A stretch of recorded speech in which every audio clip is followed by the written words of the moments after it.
Assalamualaikum warahmatullahi wabarakatuh. Waalaikumsalam. Alhamdulillahilladzi hadana lihadza wa ma kunna linahtadiya laula an hadanallah.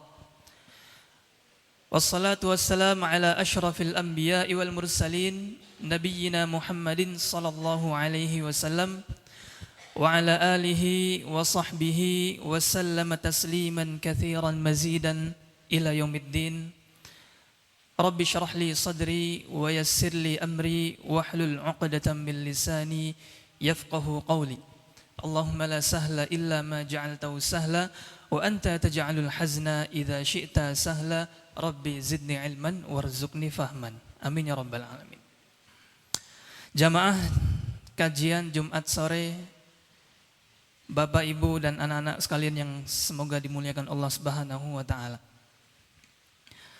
Segala puji bagi Allah Subhanahu wa taala kita hanturkan terlebih dahulu, serta salawat dan salam kita hadirkan untuk Nabi kita Muhammad sallallahu alaihi wasallam, para sahabatnya dan para pengikutnya hingga akhir zaman. Langsung saja karena waktunya tidak banyak. Tema kita hari ini insya Allah adalah kampung akhirat, sebagaimana yang disampaikan oleh ayah. Kenapa saya mengambil tema ini? Karena bertepatan atau berhubungan dengan para santri yang sudah mau liburan, ataupun Bapak Ibu sekalian yang mungkin ada yang ingin mudik kampung halamannya, agar kita selalu ingat bahwasanya kampung asal kita adalah kampung akhirat. Kampung yang akan kita mudik nanti itu adalah kampung sementara, kampung yang hanya di dunia. Asal semua manusia adalah tadinya tinggalnya di surga. Nenek moyang kita, Nabi Adam alaihissalam dan Siti Hawa, itu tempat tinggalnya dulu di surga. Kalau bukan karena Nabi Adam alaihissalam memakan buah khuldi lalu diusir dari surga, maka kita semua menjadi anak-anak surga. Jadi asal kampung kita adalah surga. Maka di sini saya mengambil tema ini agar apa? Agar semua, insya Allah kita semua yang berada di sini bisa kembali ke kampung kita yang sesungguhnya, yaitu surga Allah Subhanahu wa taala. Ada sebuah kisah, dalam hadis disampaikan bahwasanya Nabi Adam ketika itu bertemu dengan Nabi Musa. Bagaimana Nabi Musa bisa bertemu dengan Nabi Adam? Kan jaraknya jauh. Nah, ini ceritanya di alam barzakh atau di alam akhirat. Nabi Musa alaihissalam berdialog, berdiskusi dengan Nabi Adam alaihissalam. Nabi Musa mengatakan, "Wahai Adam, engkau bapak kami, tapi engkau telah mengecewakan kami." Kata Nabi Musa alaihissalam. Kenapa? Engkau adalah bapak kami, tapi engkau yang telah mengeluarkan kami semua dari surga. Nabi Musa seolah-olah menyalahkan Nabi Adam. Kalau bahasa gaulnya mungkin gara-gara kamu Nabi Adam, kita semua keluar dari surga. Kemudian Nabi Adam tidak mau disalahkan. Nabi Adam menjawab, "Wahai Nabi Musa, engkau adalah utusan Allah. Engkau yang telah dipilih Allah, bahkan dijuluki dengan Kalimullah." Salah satu nabi yang pernah diajak bicara langsung oleh Allah Subhanahu wa taala. Nabi Adam mengatakan, "Engkau adalah nabi, tapi engkau menyalahkan aku dengan maksiat yang dulu aku lakukan, memakan buah khuldi sehingga aku mengeluarkan manusia dari surga. Kenapa engkau menyalahkan aku sedangkan kejadian ini telah dituliskan 40 tahun sebelum aku diciptakan?" Jadi Nabi Adam alaihissalam berhujjah bahwasanya ini sudah takdir Allah. Aku memakan buah khuldi kemudian dikeluarkan dari surga oleh Allah Subhanahu wa taala. Kemudian Rasulullah SAW menjawab, berkomentar, maka Musa ketika itu seketika terdiam. Dan Rasulullah SAW bersabda bahwasanya Adam alaihissalam telah berhujjah mengalahkan Nabi Musa alaihissalam. Jadi yang tadinya Nabi Musa menyalahkan Nabi Adam, kemudian Nabi Adam menjawab dengan hujjah yang kuat bahwasanya ini semua sudah takdir Allah.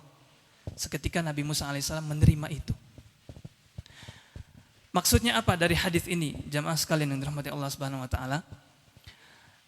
Nabi Adam alaihissalam memang dulu beliau tergelincir dengan memakan buah khuldi.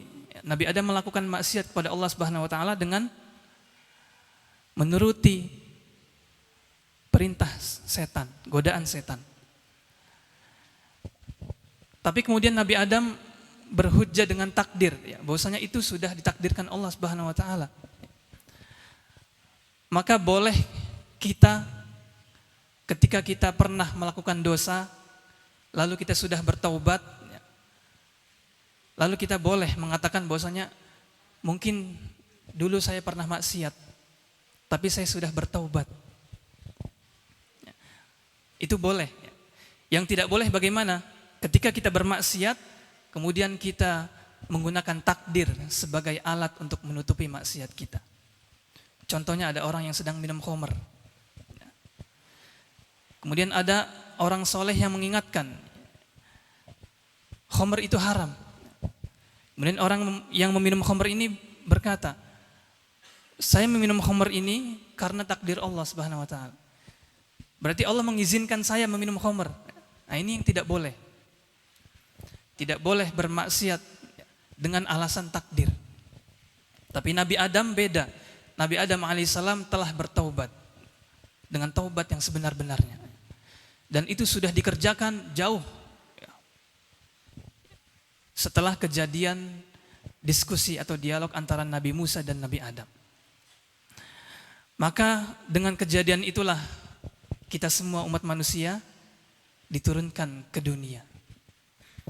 Kalau seandainya kita masih di surga, seandainya Nabi Adam tidak memakan buah khuldi, maka kita tidak perlu bersusah payah hidup di dunia ini dengan segala ujian, segala cobaan yang kita hadapi. Tapi di sisi lain kita harus menerima bahwasanya inilah takdir Allah Subhanahu wa taala.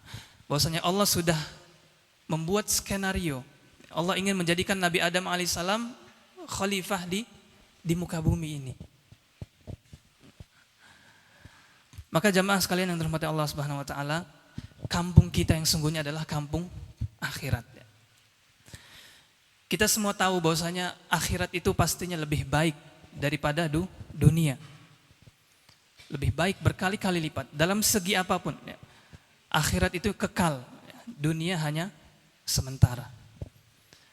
Akhirat kenikmatannya jauh lebih nikmat daripada dunia yang kita tempati saat ini. Tapi kadang kita lupa, karena kita setiap hari sibuk dengan dunia, hiruk pikuk dunia membuat kita lupa akan kampung yang sesungguhnya, yaitu kampung akhirat, di mana kita insya Allah akan dikembalikan ke situ. Karena ketika seseorang itu mati, seorang meninggal, dia akan menuju dua kampung. Hanya ada dua kampung, tidak ada ketiga. Yang pertama kampung surga, yang kedua kampung neraka. Allah berfirman, fariqun fil jannah wa fariqun fis sa'ir. Sebagian kelompok akan menuju surga, sebagian kelompok lain akan menuju neraka. Hanya dua pilihan. Rasulullah SAW pernah bersabda, beliau menganggap dunia ini itu seperti seorang musafir. Mali wa mad dunya, kata Rasul. Apa urusanku dengan dunia? Aku di dunia ini hanyalah seperti seorang musafir yang dia pergi bersafar, kemudian ketika dia letih dia istirahat sebentar, di bawah pohon. Aku di dunia ini hanyalah seperti seorang pengendara atau musafir yang berteduh di bawah pohon, menikmati sedikit angin ya, di bawah pohon tersebut, kemudian pergi meninggalkan pohon itu. Jadi Rasulullah mengibaratkan dunia itu seperti kita hanya istirahat sejenak di bawah pohon, kemudian melanjutkan perjalanan yang masih panjang. Ya, kalau santri-santri di sini mungkin nanti ada yang pulang macam-macam ya, ada yang dijemput orang tuanya, ada yang naik bis mungkin, ada yang naik kereta dan sebagainya ya. Kita ibaratkan dunia ini seperti terminal bus. Ya, kalian pulang pergi ke terminal Madureso ya. Pesan tiket bus ya. Misal pulang menuju Surabaya misalnya.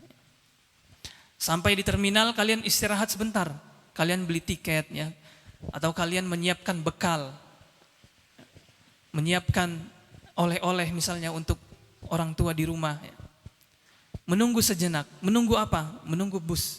Ketika bus datang, bus itu akan membawa kalian pergi ke kampung kalian. Dunia itu seperti itu. Waktu sebentar, yang hanya sebentar kalian menunggu di terminal, itulah dunia. Kita hanya singgah di dunia ini. Kemudian kita akan melanjutkan perjalanan menuju kampung kita yang seharusnya, yaitu surganya Allah Subhanahu wa taala. Maka dari itu jamaah sekalian yang dirahmati Allah Subhanahu wa taala, Allah berfirman, "Waladdarul akhiratu khairun." Waladdarul akhiratu lahiyal hayawan. Lau kanu ya'lamun. Dan sesungguhnya kampung akhirat itulah kehidupan yang sebenarnya kalau mereka mengetahui. Wal akhiratu khairun laka minal ula. Dan sesungguhnya akhirat itu lebih baik daripada dunia. Lalu kemudian apa yang harus kita lakukan agar kita bisa menuju kampung, agar kita bisa kembali ke kampung akhirat? Yang perlu kita lakukan adalah menyiapkan apa yang perlu kita bawa ke kampung kita. Ada sebuah perkataan yang sangat bagus dari Ali bin Abi Thalib radhiyallahu anhu. Beliau mengatakan, "Lau alimtu anna Allah taqabbala minni amalan wahidan." Seandainya aku tahu bahwa Allah menerima dariku satu amal saja. Kata Ali bin Abi Thalib, seandainya aku tahu bahwasanya Allah menerima satu amalanku saja dari sekian banyak amalan-amalan beliau, ibadah-ibadah yang dilakukan, latamannaitul maut, maka aku akan mengharapkan kematian. Jadi kalau Ali radhiyallahu anhu, khalifah keempat, sahabat yang sangat dimuliakan oleh Rasulullah SAW, beliau masih takut bahwasanya amalannya tidak diterima. Dan kalau saja dia tahu bahwasanya amalannya diterima, maka dia langsung berharap kematian. Kenapa? Karena ada firman Allah Subhanahu wa taala yang berbunyi, "Innama yataqabbalullahu minal muttaqin." Sungguhnya Allah hanya menerima amalan dari orang-orang yang bertakwa. Jadi kalau kita tahu amalan kita diterima satu saja, berarti kita termasuk orang yang bertakwa. Maka dari itu Ali bin Abi Thalib ya, langsung mengharapkan kematian. Tapi sayangnya kita semua tidak ada yang tahu ya, amalan mana yang diterima oleh Allah Subhanahu wa taala. Maka dari itu jangan bosan. Jangan pernah bosan dalam melakukan kebaikan sekecil apapun. Kalau kita sadar bahwasanya kita nggak tahu amalan kita apa yang akan diterima Allah Subhanahu wa taala, maka sekali-kali kita tidak akan pernah merendahkan orang lain. Kita nggak akan pernah ngelihat orang lain lebih rendah dari kita. Oh, ibadah saya lebih tinggi. Oh, amalan saya lebih banyak. Nggak pernah. Karena kita saja merasa kurang. Kita aja nggak tahu amalan kita mana yang diterima. Kebalikannya, dosa-dosa yang kita lakukan pasti dicatat. Ini adalah hikmah Allah Subhanahu wa taala, supaya kita takut melakukan dosa dan kita terus melakukan kebaikan-kebaikan. Ya. Setiap kebaikan yang jamaah sekalian dan kita semua lakukan, itu adalah tabungan kita untuk menuju ke kampung akhirat nanti. Bapak Ibu yang dirahmati Allah Subhanahu wa taala.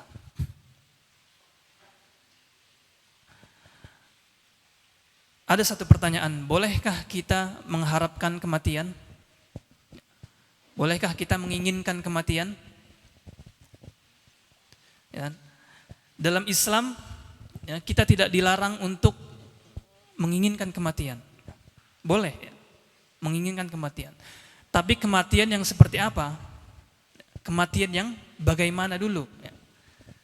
Kalau kematian bunuh diri karena cobaan hidup yang sangat berat, nah itu tidak boleh. Kita boleh menginginkan kematian pada dua hal. Ya, yang pertama karena takut akan fitnah yang datang. Jadi ada hadis yang menyebutkan di akhir zaman nanti fitnah itu semakin kejam. Fitnah itu semakin berbahaya.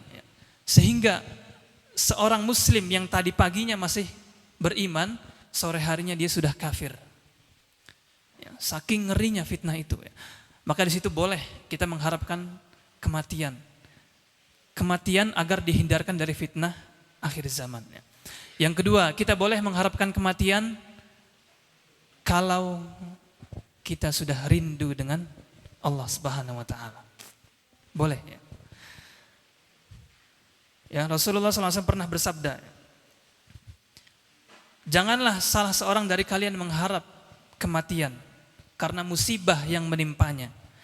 Jika ia harus mengharap juga, maka hendaklah ia berkata, ya Allah, ya ini doa Nabi, ya Allah hidupkanlah aku jika kehidupan itu lebih baik bagiku, dan wafatkanlah aku jika itu lebih baik dariku.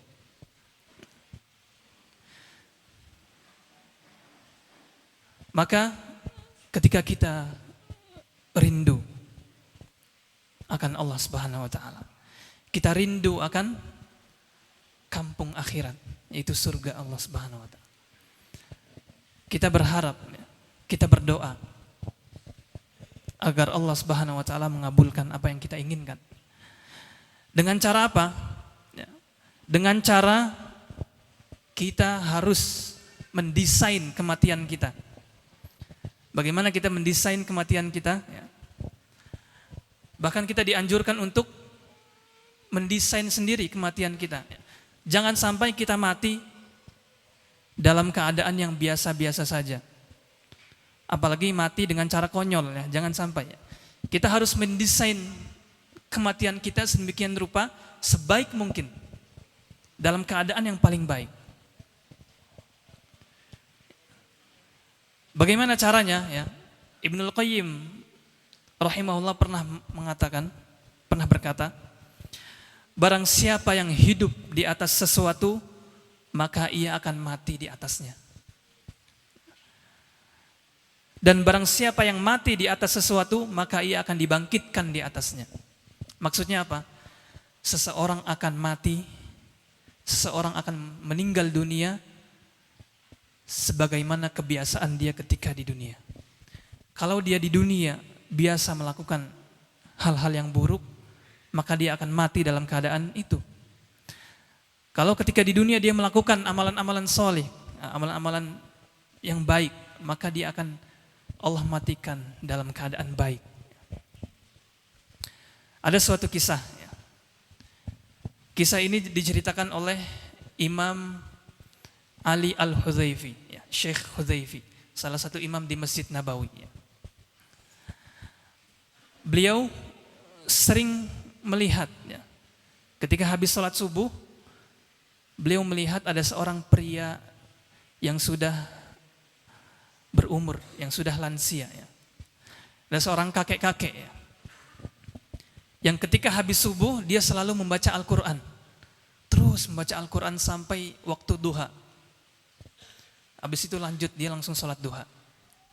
Setiap hari ya, Syekh Hudzaifah ini melihat ya, kakek-kakek ini membaca Al-Quran dari mulai subuh sampai waktu duha.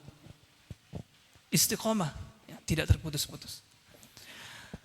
Maka pada suatu hari, seperti biasa sang kakek ini membaca Al-Quran sampai waktu duha. Ketika itu dia membaca surat Yasin. Syekh Hudzaifah diam-diam mendengarkan dari belakang. Tiba-tiba ketika sampai pada ayat Salamun qawlam min rabbir rahim wamtazul yawma ayyuhal mujrimun. Tiba-tiba sang kakek tertunduk. Orang-orang di sekitarnya ya heran. Ini sang kakek kenapa? Diam. Apakah dia menangis atau merenung ya? Akhirnya Syekh Hudzaifah memberanikan diri untuk mendekatinya. Ditepuklah pundaknya, ternyata tidak ada reaksi apapun. Ternyata sang kakek ini telah meninggal dalam keadaan Al-Quran sedang dipeluknya. Sang kakek ini meninggal dalam keadaan membaca Al-Quran di ayat Salamun qawlam min rabbir rahim, yang mana artinya salamun, keselamatan dariku, min rabbir rahim, Tuhan yang maha pengasih lagi maha penyayang. Ayat ini salamun itu diucapkan oleh Allah Subhanahu wa taala kepada penduduk surga. Kepada penduduk surga nanti Allah mengatakan salamun, keselamatan bagi kalian wahai penduduk surga. Jadi kakek ini mati dalam keadaan sedang membaca ayat ini. Subhanallah. Apa yang kita harapkan? Apa yang lebih indah daripada mati yang sedang membaca Al-Quran? Tidak ada yang lebih indah daripada kita mengharapkan husnul khatimah. Dalam kisah lain juga diceritakan ya, ketika kejadian ini terjadi di 2015 ya. Ada seorang pemuda, tidak tahu ya dari mana asalnya. Pemuda ini dari Asia ya, dari negara Asia, benua Asia. Pemuda ini berniat untuk umroh. Pergilah dia umroh ke Masjidil Haram.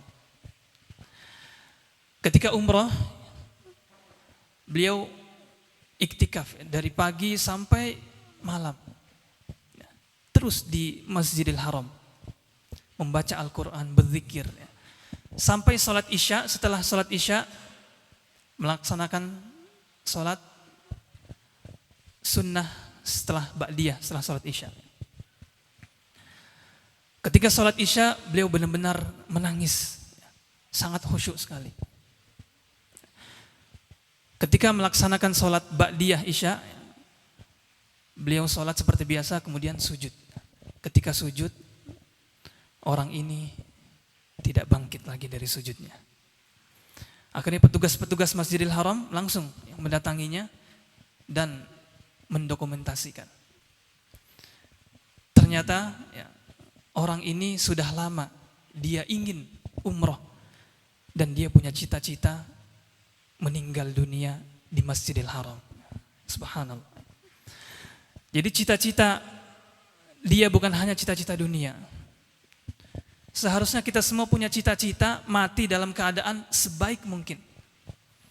Jangan hanya punya cita-cita di dunia. Kita harus mendesain kematian kita dalam keadaan yang terbaik. Apakah kita ingin mati dalam bersujud? Apakah ingin mati dalam keadaan sedang membantu orang lain? Mati dalam keadaan sedang bersedekah? Kita harus cita-citakan itu dari sekarang. Kemudian kita lakukan amalan itu setiap hari sehingga kita akan dimatikan oleh Allah Subhanahu wa taala di atas kebiasaan yang kita lakukan selama di dunia. Maka jamaah sekalian yang dirahmati Allah Subhanahu wa taala,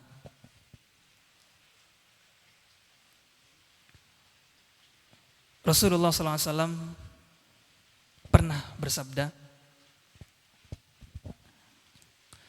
sungguhnya ada seorang yang mengerjakan amalan ahli surga sepanjang hidupnya.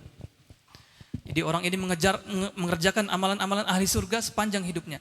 Tapi di akhir hidupnya ketika surga itu sudah dekat, bahkan tinggal sejengkal lagi, ketika dia sudah di akhir hayatnya, dia mengerjakan amalan ahli neraka, kemudian dia masuk neraka.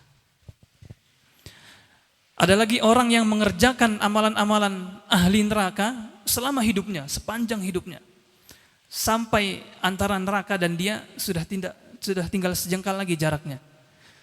Tapi takdir berkata lain. Dia mengerjakan amalan ahli surga di akhir hidupnya, kemudian dia masuk surga. Kenapa bisa seperti itu? Nah, ternyata para ulama menafsirkan bahwasanya orang yang mengerjakan amalan ahli surga sepanjang hidupnya dan di akhir dia mengerjakan amalan ahli neraka, dia adalah orang yang tidak mengerjakan amalan itu dengan ikhlas. Jadi hanya sebatas di pandangan orang saja. Oh, orang ini soleh banget, orang ini banyak banget ibadahnya, tahajudnya tidak pernah alpa, puasanya setiap hari. Tapi ternyata itu hanya sebatas penglihatan kita. Dalam hati dia, ternyata dia mengerjakan itu bukan karena Allah Subhanahu wa taala. Akhirnya di akhir hidupnya keluarlah niat sesungguhnya, bahwasanya dia tidak mengerjakan itu karena Allah. Akhirnya dia melakukan maksiat, amalan ahli neraka, dan dia meninggal dalam keadaan mengerjakan maksiat itu. Sebaliknya orang yang sepanjang hidupnya mengerjakan keburukan, nah ini banyak kasusnya. Akhirnya di akhir hayatnya dia taubat. Ini namanya hidayah yang diberikan oleh Allah Subhanahu wa taala. Maka jamaah sekalian dirahmati Allah Subhanahu wa taala, kita harus selalu mengingat kampung kita, yaitu kampung akhirat. Kita harus selalu berdoa agar Allah Subhanahu wa taala mematikan kita dalam keadaan yang baik. Jangan sampai kita pulang ke kampung yang bukan tempat kita sesungguhnya, yaitu kampung neraka. Maka dari sekarang kita berdoa, terus meminta di sore hari ini yang semoga Allah Subhanahu wa taala kabulkan setiap doa-doa kita. Waktu yang mustajab kita berdoa agar Allah Subhanahu wa taala mengembalikan kita semua yang ada di sini menuju kampung kita yang sesungguhnya, yaitu kampung akhirat, yaitu surganya Allah Subhanahu wa taala. Mari kita berdoa bersama-sama. A'udzubillahi minasyaitonirrajim. Bismillahirrahmanirrahim. Allahumma salli wa sallim ala nabiyyina Muhammad wa ala ali Muhammad kama sallaita ala Ibrahim wa ala ali Ibrahim innaka Hamidum Majid. Alhamdulillahi rabbil alamin, hamdash syakirin, hamdan na'imin, hamdan yuwafi ni'amahu wa yukafi mazidah. Ya Rabbana lakal hamdu kama yanbaghi li jalali wajhikal karim wa 'azimi sultanik. Ya Allah, ya Rahman, ya Rahim. Allahumma ja'al umrana, Allahumma ja'al khaira umrana akhiraha wa khaira amaluna khawatimaha wa khaira ayyamana yawma nalqaka fik. Allahumma inna nas'aluka al-jannah, Allahumma inna nas'aluka al-jannah, Allahumma inna nas'aluka al-jannah wa ma qarraba ilayha min qawlin wa amal. ونعوذ بك من النار وما قرب إليها من قول وعمل.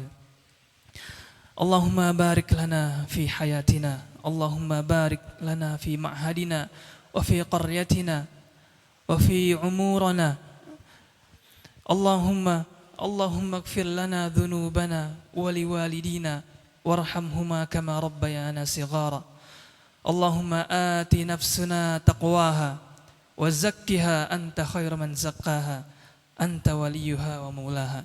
ربنا آتنا في الدنيا حسنة وفي الآخرة حسنة وقنا عذاب النار. سبحان ربك رب العزة عما يصفون وسلام على المرسلين والحمد لله رب العالمين. والسلام عليكم ورحمة الله وبركاته.